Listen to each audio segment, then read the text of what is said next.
All right, good morning. Paul Humphrey, Chief of Police. Starting a new series of press conferences.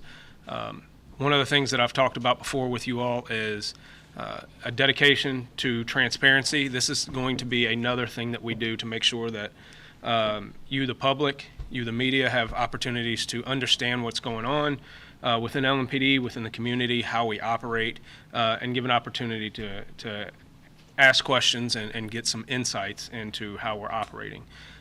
The plan is for this to be on a bi-weekly schedule, so every other week. Looks like we're going to be first and third Wednesdays. And during those press conferences, you should expect me or a member of the executive staff, as well as other representatives from the department, who are probably going to be more subject matter experts in some of the specifics that we might talk about that particular week.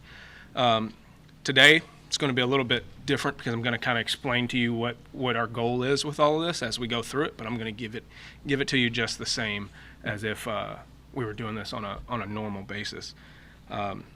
So I also want to put it out there that if there is some kind of extenuating circumstance, we will cancel it. But barring that, you will get this bi-weekly update every week. Again, I want to make sure that we have a regular, sustained opportunity for people to engage, understand, and get acclimated to what we're doing internally.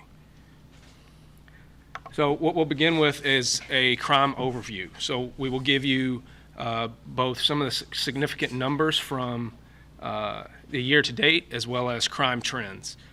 During this time period, we might talk about some specific cases that we have information about that we can update you on, or we might ask you for help in identifying suspects or locating suspects, or provide updates as to the strategies that we're using to combat crime.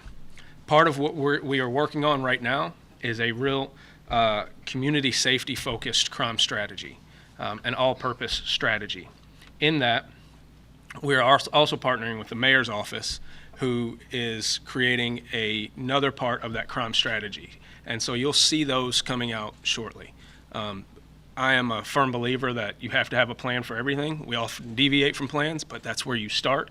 And so we want a crime strategy so that every officer on the department understands what their role is in combating crime.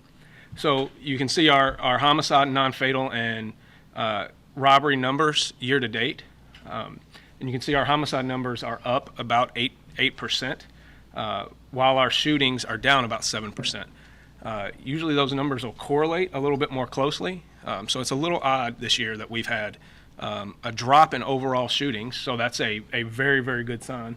However, an increase in the lethality of those shootings. So that's something that we need to look into and understand a little bit better. One of the things very proud about is our reduction in robberies. Obviously, that's a very violent crime that victimizes people, but we've had a 33% drop in business robberies over the past year to date. One of the things that was changes that was made a few years ago is that carjackings, when we saw the spike in carjackings, those got moved over from being investigated by each individual division detective's office to being centrally investigated by the robbery unit. That has helped us greatly in identifying and prosecuting carjackers. And so that has been a great move that we've had in the past couple of years. So some of the work that has been done by these units. So you'll see that we have made an arrest in 34 of our homicides this year. Also understand that homicide cases don't just always lead to an arrest like that. They are constantly worked, so it is not uncommon for us to make arrests weeks, months, or even sometimes years after the actual homicide case. So when you look at the homicide arrests and the clearance numbers, they are often far delayed compared to the time of the crime. We always want to see an arrest as quick as possible. We had a homicide the other night on Logan Street, and we were able to make that arrest within 5 or 6 hours due to really good community cooperation, good cameras that were on some of the businesses in the area, and good solid police work that had police officers in the area very quickly and had that scene locked down. homicide detectives were able to call out the SWAT team, and they were able to take that suspect into custody without any incident. So sometimes you'll see those quick arrests, and that's great to get that person off the street. But just because we don't have an arrest that quickly, don't think that that doesn't mean that those homicide detectives are not working that case diligently. They are putting in work every day, and many times we're going out after the fact with our fugitive unit, our violent crime squads from CID, or average police officers are helping homicide locate and get information about these suspects. The non-fatal shooting squad. So you all know a few years ago that a change was made as well to transition. We've gone back and forth over the years. So in the course of my career, non-fatal shootings have been investigated either by division detectives. They were also centrally located in the homicide unit, and then they're now being investigated by a squad that is dedicated just to non-fatal shootings. That gives us the opportunity to dedicate specific resources to each one of those shootings and work them with the diligence and the care that they deserve. Understand that a non-fatal shooting is, it may be just mere inches from being a homicide. We also know that there's an increased likelihood that those victims or the participants in those non-fatal shootings are your later victims or suspects of homicide. So we want to make sure that we get to those people and we address those issues with just as much vigor as we do with homicides. One of the other things we're pretty proud of is our increase in federal indictments. These are federal indictments that are just coming out of our criminal interdiction division. That means that we are partnering with our federal partners, FBI, ATF, DEA, U.S. Marshals, to find the worst of the worst, the habitual repeat offenders who are plaguing our community. If you don't know how the federal system works compared to the state system, the federal system, they will not pick up a case. The feds are not going to pick up a case unless they almost 100% feel comfortable that they're going to get a conviction one way or the other. And with that conviction comes an 85% service mandate that they are going to serve that time. That is very important because what that is showing is it's showing the confidence that the feds have in our investigators and the work that they're doing, but it also shows that people are being held accountable at the highest level for those crimes. And these are often the things that you don't see, those partnerships behind the scenes and the good work that's going on that isn't always as visible as some of that frontline police work. But these are usually very, very dangerous people that we've been able to take off the street and get out of our community. So one of the things that has gotten a lot of attention in the past week is street racing. We've spoken to you about it before. This is a problem that popped up several years ago. It's a problem that is plaguing many, many major cities around the country. And frankly, with the cooperation of the Metro Council and the expansion of the drag racing ordinance to allow us to seize cars and take enforcement action, not just on the active participants, but anyone who blocks a road, participates passively. It has allowed us to take much greater, much more effective action. The other aspect of that is that we're able to seize people's vehicles. If you have a car that you've put $120,000, $150,000 into, a reckless driving ticket is like water off a duck's back to you. You really don't care about that, and that's what we found. But what you do care about is that your car that you care about so much is going to go sit on the impound lot for the next 6 months, and there's nothing you can do about it. And we've seized now I think 65 cars in the past couple of years on that ordinance. The 2 cars that you see in that picture are 2 cars that were seized by our detail on Sunday night. The detail was very coordinated, and the reason why you did not hear about what you heard about on Saturday, you didn't hear that on Sunday, is because as soon as we start doing this and we start picking people's cars off, they quit. The message goes out very, very quickly that this isn't the place to play. You had seen that previously where we had this high frequency of street racers, and that went away for a while, or the frequency went down drastically. And that was because of the high level of enforcement and focus that we put on it. And trust me, we're going to continue to do that. So I am very proud of those officers on Saturday night. They were placed in an unreasonably dangerous situation. The community was placed in an unreasonably dangerous situation, but fortunately those officers exerted patience. and no one got hurt. There was a high potential on Saturday night for someone to be seriously injured, and fortunately, that's not what happened. We are not going to tolerate that type of behavior. You are not going to put officers from LMPD in danger. You're not going to put the public in danger, plain and simple. The picture on the right is a suspect from Saturday night at 26th and Market that we need help from the community in identifying. We had several people that jumped on one of our LMPD police cars doing thousands of dollars worth of damage. Taxpayer money is going to take care of that, to fix that damage that was caused by this individual as well as others who need to be held accountable for their actions. So if you or anyone that you know has information on who this subject is, the 1st Division Detective's Office is working that, and you can call 574 LMPD to give us information on who that subject or any of the other subjects who were participating in these car racing events might have been.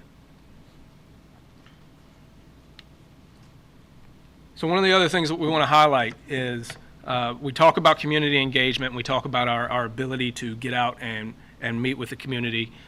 We want to be able to highlight every other week some of the events that we have coming up, whether those events sponsored by LMPD or those are events that are going on in the community so the community knows.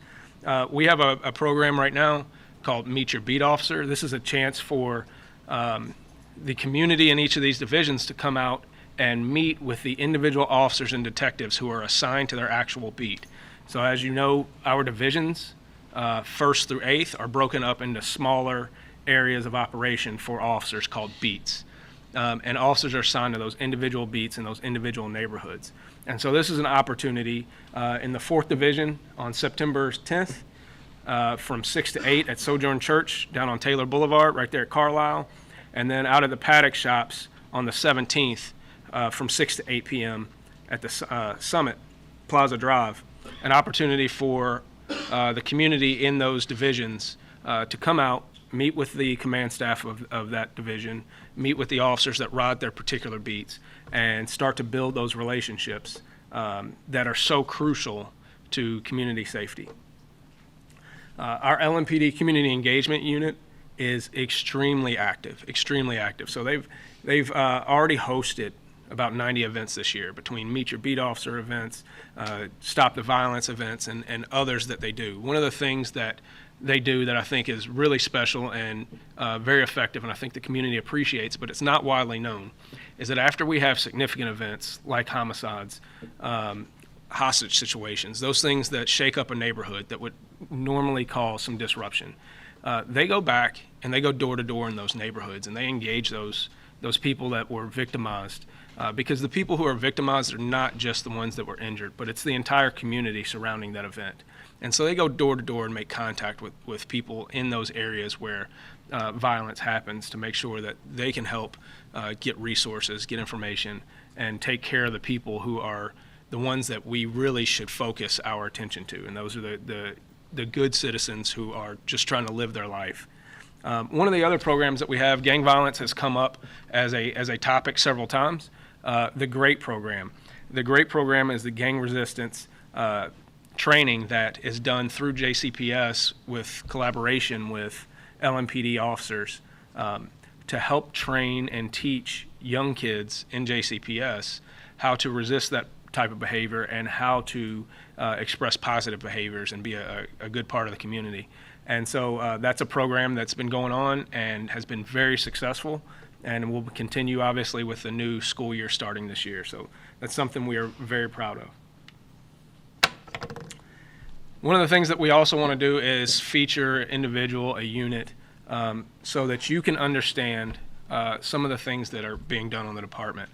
The other thing is we want to take opportunities to educate you, the public, on how we operate so that you better understand the system. So in different weeks, we might walk you through how a pattern of a homicide investigation goes. What does the complaint process look like on an officer? What happens after a person is arrested? So all of those things that we want you to understand what we're doing and why we're doing it. And one of the first ones that I want to feature is our victim services unit. an absolutely amazing victim services unit, nationally recognized victim services unit. And what they are is they're that hidden part of taking care of the community. You see us making arrests, you hear about the victims and survivors, but this is the unit that takes care of those victims and survivors. They go back after the fact. They're there on scene oftentimes, and they are dealing with the victims, survivors, and witnesses of violent crime to help walk them through the criminal justice process. This is helping them become whole again. We can never bring back their loved one. We can never undo their victimization, but this is that level of comfort and that level of compassion that we show to make sure that victims are taken care of. And with me today, I have Megan Ware, who is one of the supervisors within our victim services unit, and she has one of the other members of the victim services unit with her. His name is Leo.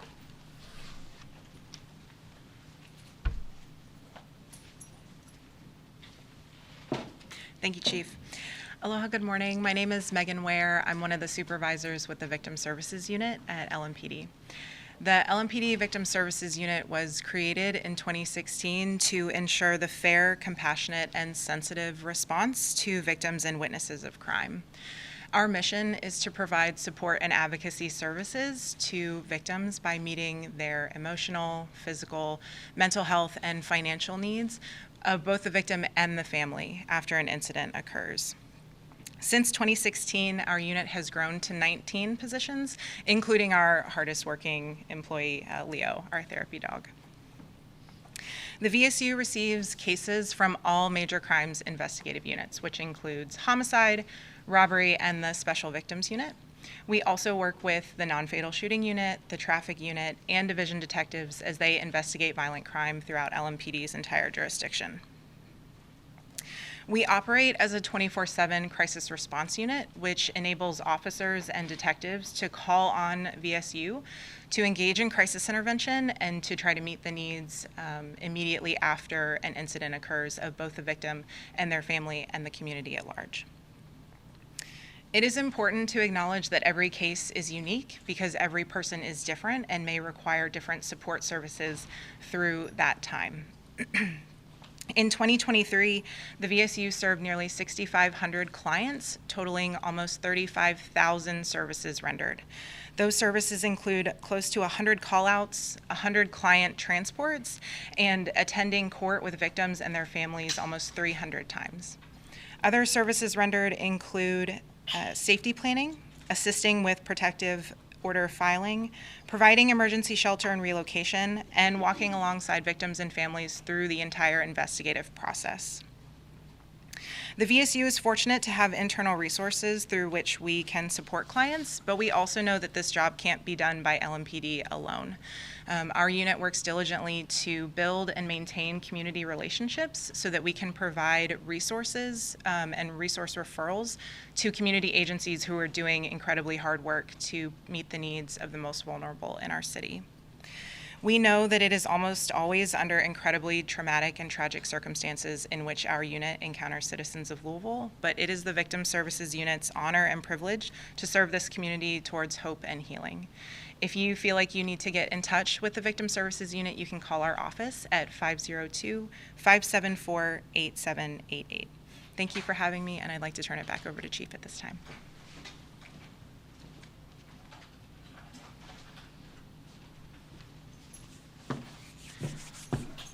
Thank you, Megan. So that's a very, very important part that I think people miss out on. We talk a lot about officer and member wellness, but this is about community wellness. This is that missing piece. It's not just a technical piece. It is about making citizens whole again as closely as we can get them. So I appreciate the work that they do. It's absolutely amazing. They have been nationally recognized several times, and we're very proud of the work that they do. One of the things I want to also touch on really quickly is that we don't have a date set yet, but we will be having the release of the officer-involved shooting video sometime next week. We're still in the process of making sure that all of the critical interviews are conducted before that release goes out, so that you understand a little bit better. Officers generally do not watch their videos prior to. They watch them afterwards. So we want to make sure that those videos are not posted publicly before we get statements from critical witnesses, so that we can get the best account as we can. So that's part of the reason why there is a delay, and we don't release these right away. We also want to be able to give you as much context as possible, so that gives us an opportunity to make sure that we get information gathered that is subject to public release. And then lastly, recruiting. Our recruiting, you saw that we had a recent class, and David, you asked me about this the other day. We had a recent class graduate of 9 recruits. Very proud of those recruits and excited to get them out on the street. 9 is not enough. We have seen an increase in our applicants, but what that says is also we are not lowering our standards. So just because we've received an increase in applicants doesn't mean we're going to take people who aren't qualified to do this job. And so I would rather have 9 outstanding recruits hitting the street than double or triple that if they're questionable character. So we are very proud of them.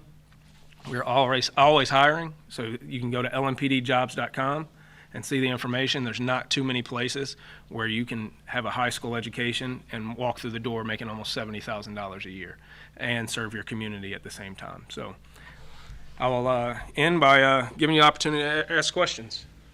Well, picking up right when you were talking about recruiting, you say you are getting an increase in applicants, but how are these applicants not measuring up, that they end up not becoming police officers? Well, so the question was, how are the applicants not measuring up? So if we've gotten an increase, why aren't we getting an increase in actual officers? There's a lot of reasons for that, right? So part of it might be the job market, and you have people putting in for this job who just aren't qualified for it. It is a rigorous process to become a police officer. The background check is thorough. The drug testing is thorough. The physical fitness test is thorough. And so the people who make it through the door have been heavily vetted. And so we are not going to lower our standards just because we're struggling to fill slots. But that being said, we also need to evaluate where the gaps are in that process, right? So are we recruiting in the right places? Are we targeting the right people? I tell you, and I'll tell you right now, Josh Hurd, you better be on the lookout because I'm coming to get your people. The athletic departments at the local colleges need to be on our recruiting trail. I mean, think about it. You've got people who understand how to work as a team. They get hard work. We know that they can be dedicated to a process. They take coaching and learning. What more do you need out of people? And they're physically fit and college educated. I would love to get in every single athletic department of all of the colleges. Simmons, Bellarmine, Spalding. We've got a job set up for those guys when they walk out of the door. Now, are these applicants not making it into the academy, or are they not making it through the academy? We have both. There's always an attrition rate. So the question was, are they not getting into the academy or not making it through the academy? We have both.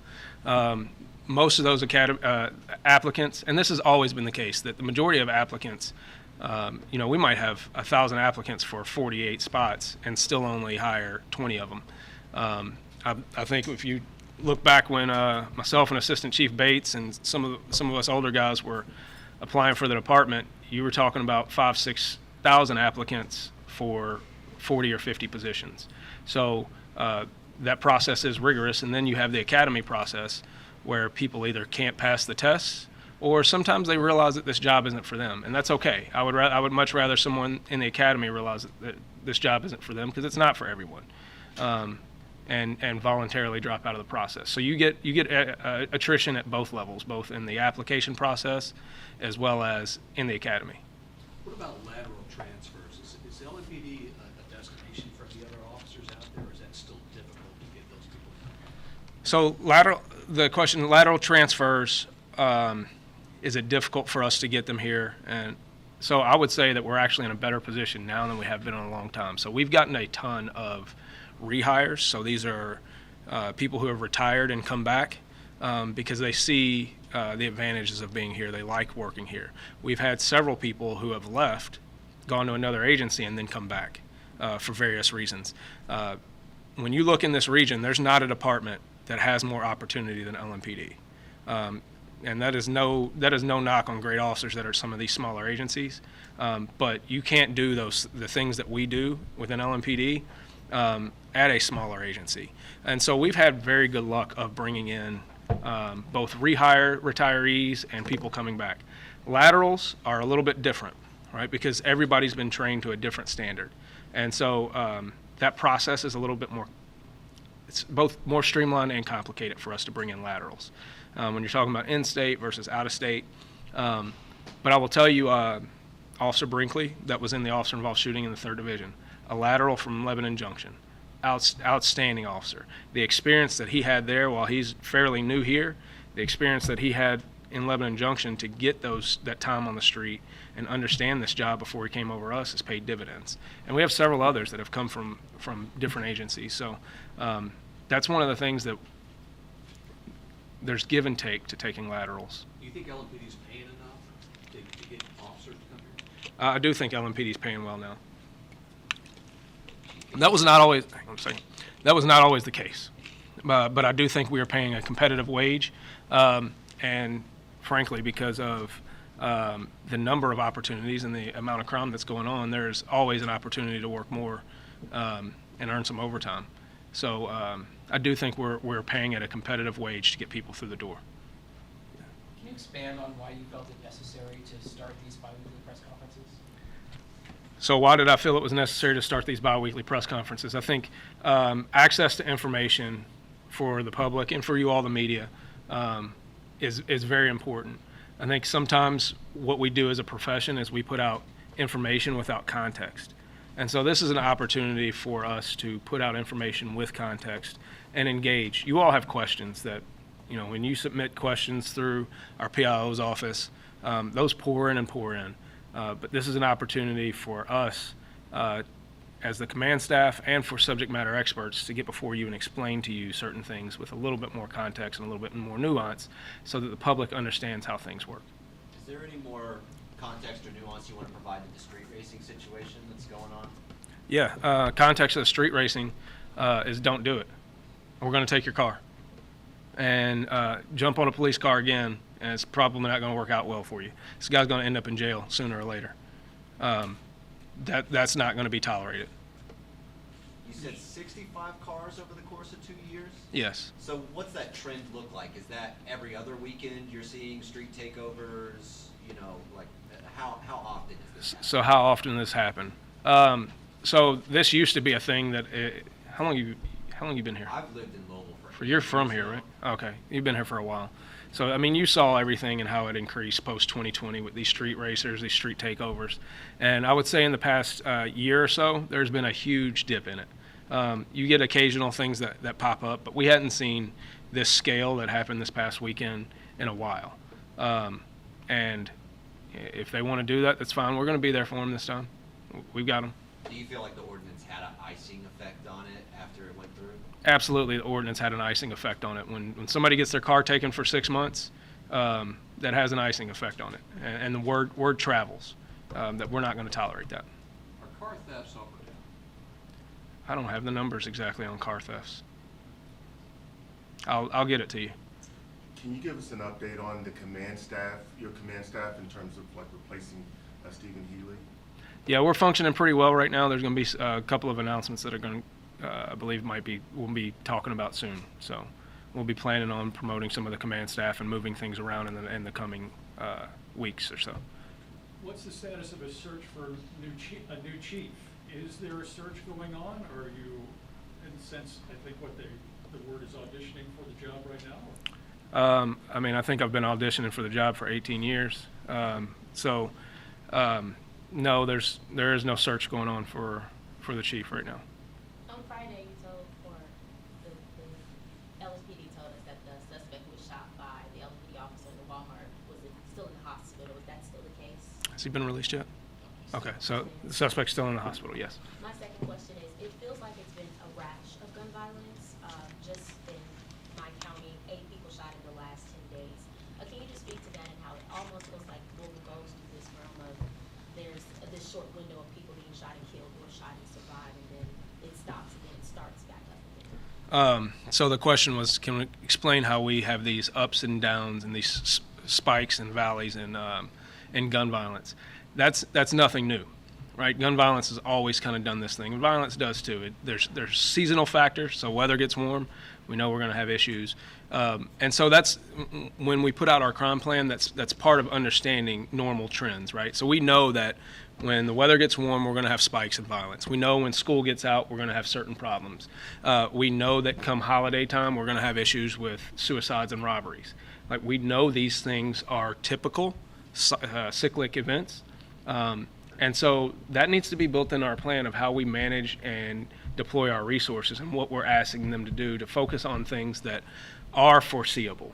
There's certain things that we can't control, but the things that we do know, we need to be prepared for, and that needs to be part of our plan. You showed us a suspect from 26 and Market with the street racing. I think I understood you say that suspect actually leaped onto the hood of a police car? Yes, sir. Well, we saw that same behavior at New Cut Road. Yes, sir. Is this a thing now with these incidents?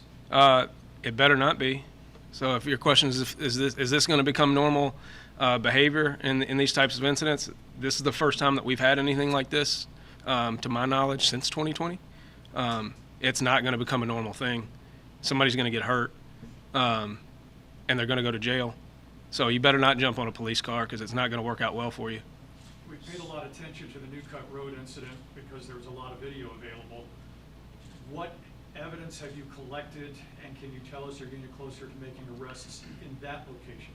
So that's part of our process. Is we go through our detectives and our real-time crime center, and they comb through every ounce of video, all of that social media, right? They do this for clicks. They do it for likes, right? Well, guess what? We can use all of that. So if you want to put that out, you want to try to get attention, we'll give you the attention we want, and I'll make sure that you get his mugshot when he gets locked up. Have you come across any evidence that suggests that the participants in any of the incidents we saw over the weekend were from out of town? Yes. This is not a uniquely Louisville thing. We are in communication with agencies from other cities, Cincinnati and Indianapolis and places in the region, and we do see some of these cars that show up here, show up at those places too. So these people travel to do this stuff. Some of them might be local to Louisville and go there. Some of them might be from there and come here. So it's a mix of both. Some people who've seen this video have asked me, Chief, of the people jumping onto the police car, why the officer backed off, why the officer did not confront those people who were jumping on the car. Can you explain that? Yeah, so why did the officer back off as opposed to confronting the people jumping on his car at that time? As much as everything in your senses say get out and deal with this problem, that's not a winnable situation right at that moment when you're a single officer by yourself. So that was a very mature decision, and probably against everything in that officer's being to back out of that situation. But sometimes you got to take a tactical retreat, and you have to put yourself in a position where you're not going to get hurt. And the other thing is that he could have effected arrest there. He could have gotten out, but the level of force that he probably would have had to use to do that wouldn't have been what we would have wanted, right? Because he would have been dealing with a crowd that was overwhelming. And a lot of times when you don't have the resources or you're at some kind of disadvantage, your level of force is going to have to go up, right? So sometimes we're better to take a pause, take a step back, get the resources there that we need, and then deal with it. By the time we do that, in this particular situation, what happened is they leave because they know that everyone's coming. And so that's why we end up picking off cars and towing them and identifying them later. Is because we're doing it a safer way. The two cars that you see, two, right? Yes, sir. They local or from out of town? I believe they were both local. I know one of them was local. I believe both were local. But we locked up several people out of one of them, wrote a ticket out of the other, and seized four guns. So. Does anybody else have anything? Back to the recruiting. Are you a former college athlete? No. I practiced sports in high school. So. Do you have a lot of former college athletes on the department? We do have many former college athletes on the department, and that's just one of those things where that's an idea that we have. The way recruiting used to work is you didn't have to recruit for this job. People wanted this job. People wanted service jobs. We had a great pension, right? The pension system that he and I are on is completely different from what it is now. I know exactly what I'm going to get when I retire, right? And I can plan for that. And this was a thing that honestly kept me in the job when I thought about going to another city. It was like, whoa, hold on. I'm going to be able to retire with this percentage of what I make, have that for the rest of my life, and know that in a career that can be both difficult emotionally, mentally, as well as physically, I have that cushion, right? I have that thing to protect me and my family on the backside. Well, certain people in certain jobs that I don't determine who they are, I just get to vote for them, made the decision that they were going to switch over to a non-defined benefit. So you can pick that up, your 401k, and go anywhere. You can do any job. We're dealing with a different job market as well. So while we don't have 3,000 or 4,000 people competing for 48 spots, and we're not just in a position where, as recruiters, we're really doing a selection process, not a recruitment process, because the people are coming to us, we have to treat ourselves more like college recruiters, right? And this is a little bit of a generational thing, right? Is that people want to be told that they're wanted, young people. And that's not the way that it was for us. It was, I don't think you're good enough for this job. You better prove it. But now we need to go out and we need to act like college recruiters and say, hey, look, have you thought about this? I think you might be good at this. Because there's a lot of people that would be really, really good at this job that have no clue that they would be good at this job. And so we need to treat them like we're a college recruiter saying, I've got a spot for you, and I can see your future, and I can walk you through that, and you're going to be outstanding here. But that's it. It's finding those people with those characteristics, that desire for service, that hard work ethic. We can teach you all the skills. You don't have to have a single skill walking through the door. I was a college kid that didn't have any policing skills walking through the door. It was, I never expected to get on the SWAT team, but it was guys like him. I thought SWAT was reserved for former military guys and special forces guys and stuff, and it was guys like him that were like, hey, you work your butt off, you do a good job on the beat, you ought to try this. And it turned out I was okay at it. And so we need to take that approach to recruiting, is we need to identify one-on-one. The biggest recruiter for any profession, but particularly for our profession, is the people that are here, right? And so we can't control the external environment, right? All of the noise that we've heard over the past 4 years plus about the profession and the department has absolutely crushed us, absolutely crushed us. Well, what are we doing internally to make sure that those people that are here are proud to work here, that feel like they're supported by the command staff, that feel like when they've done something good, that they're going to be recognized for it, that when they've made a mistake, they're not going to be raked over the coals. They're going to be made whole, just like we want the public to be made whole, right? That might involve some discipline, but we're not going to throw people under the bus. We're going to protect our employees. We want them to be happy and healthy and really, really good at their job. And when people feel like their leadership is giving them the resources, the training, the equipment to be really good at their job, they get happy about what they're doing. And then they go recruit more people. And the other thing that you see is that they actually go out there and they do more proactive work. We've gotten too far away from proactive work in the last few years, I think. Part of that is numbers, that we don't have enough people to go out here and have the proactive interactions, whether those are enforcement interactions or otherwise. But the other part is fear. Plain and simple. There's not a single officer on this department that I think fears putting their life on the line to save somebody else. But we haven't made them feel comfortable in their jobs to go out and do that all the time. And that's the job of leadership, is to make them feel like it's worth it to go out there and risk that, right? And when those people are happy and they feel good, they're going to go to their friends and say, hey, come join this job. This is a good place to work. And so when I know I'm getting long-winded, but it's something I'm kind of passionate about. I will tell you when we started talking about police reform and this reform process, I think that's police reform is nothing new. So, we've been reforming since the beginning. But in this latest iteration of it, one of the reasons why we front-loaded wellness is so that officers saw that we, the command, we, the city, the mayor's office, the council, the community, cared about them. And when people feel cared about, they will go out and drive to keep people safe. And so There's a culture shift in the department, both on like the recruiting end and the wellness end, that wasn't there when you became a cop. do I feel like there's a cultural shift on the wellness and the recruiting end that wasn't there when I became a cop? This is just a new iteration, right? And so we're not going to get caught in this, I'm doing it because that's the way I've always done it. People fear change, but people also hate the way things are, right? And so we have to embrace how we change, and it's okay to mess up.